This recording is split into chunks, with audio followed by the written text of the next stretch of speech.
പ്രിയരെ, ഇതൊരു ചന്തയാണ്. ഇന്ത്യക്കാർക്ക് മാത്രമല്ല വിദേശികൾക്കും സ്വർണത്തോട് ആർത്തിയുണ്ടെന്ന് എന്നെ പഠിപ്പിച്ചത് ഈ ചന്തയാണ്.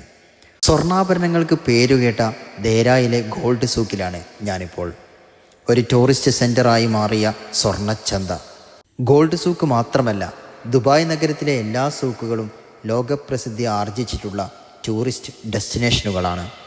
മേൽക്കൂരയോടുകൂടിയ നടപ്പാതകളും ഇരുവശത്തുമായി നൂറുകണക്കിന് സ്വർണ്ണക്കടകളും, കടകളിൽ വ്യത്യസ്ത ഡിസൈനുകളുള്ള ലക്ഷക്കണക്കിന് സ്വർണ്ണാഭരണങ്ങൾ. പേർഷ്യൻ ഉൾക്കടലിൽ നിന്നും കരയിലേക്ക് നീണ്ടുകിടക്കുന്ന ഒരു ജലാശയവും ഇതിൻ്റെ തൊട്ടടുത്ത് കാണാം. ആദ്യകാലത്ത് മുത്തും പവിഴവും ഈന്തപ്പഴവും എല്ലാം കയറ്റി കൊണ്ടുപോകാനായി ഉരുക്കൾ വന്നിരുന്നത് ഈ ക്രീക്കിൻ്റെ തീരത്താണ്. അബ്ര എന്ന നാടൻ വെള്ളത്തിലൂടെയുള്ള യാത്ര ദുബായിലെ പ്രധാനപ്പെട്ട ആക്ടിവിറ്റിയാണ്. ഒരു ദിർഹം മാത്രം കൊടുത്തുകൊണ്ടാണ് ഇറ്റലിക്കാരനായ ഈ മൊട്ടത്തലയനോടൊപ്പം ഞാൻ യാത്ര ചെയ്യുന്നത്. 20 പേരെ ഒരു സമയം കയറ്റും. വളരെ ലളിതമായി സജ്ജീകരിച്ച ഇരിപ്പിടങ്ങളിൽ ഇരുന്നാണ് യാത്ര.